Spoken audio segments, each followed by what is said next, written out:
Todd's Carpet and Tile Cleaning, call or text 702-595-0488.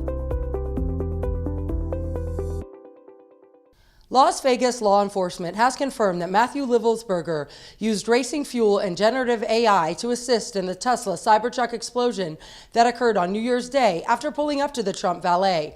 However, according to his journal entries, he only intended to hurt himself.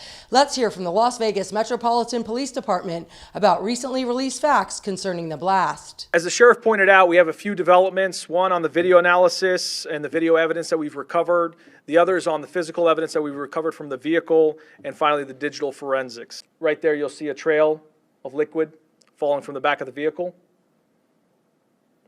And you'll see a before and after comparison in just a moment of the valet right before he drives onto the valet area and after, which will show you the fuel leaking from the vehicle. Of the explosion that occurs, you're going to see frame by frame, you'll see an initial flash prior to the larger explosion.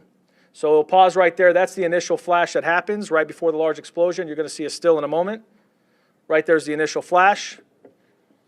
And then following that is the large explosion. The other thing that you're seeing circled in red there is, we believe, fumes from all of the racing fuel that was poured inside the vehicle and on the back.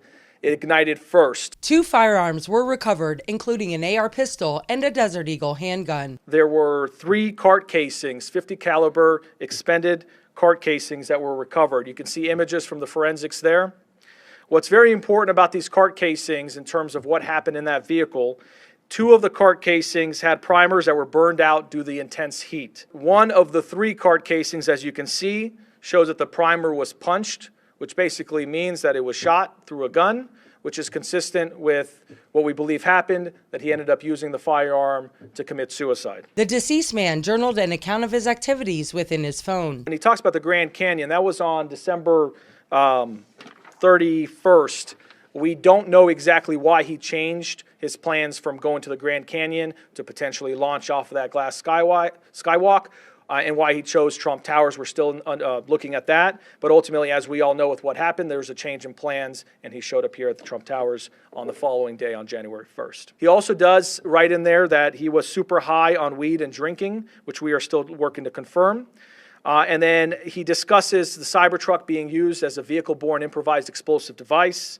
He also says that he has graphic encounters from his military experience that replay in his head over and over, and that now he feels like he's a shell of a human being with nothing to live for. Release details can be found in full at lvmpd.com. He basically starts using ChatGPT, which is a generative AI, to be able to get information on how to conduct this particular plot. So ultimately, you'll see that he looks at trying to figure out the amount of explosives needed in order to conduct the explosion he was looking to cause. He also talks about, in the next set of questions, you'll see he's trying to figure out where to buy fireworks and how much of it to buy. He looks at the equivalence of those fireworks and how they compare to TNT and other types of explosive material. On this next set of questions, there's a focus on the velocity of the bullet fired from the firearm and determining whether that would ignite the explosives. Technically, there are 3 components in there that we're able to try to analyze forensically. The SDMI chip only contains mechanical data, does not contain videos. That we did look at, and Tesla is proprietary to Tesla. They are helping us try to recover any kind of technical information about the vehicle at the time of the explosion. I would like to just pause for a moment and take a chance to thank the tireless efforts of all of the detectives, the agents, federal and local, for the work that they've done on this. They haven't rested for a day. We've brought resources in from all around the country to get us to where we're at.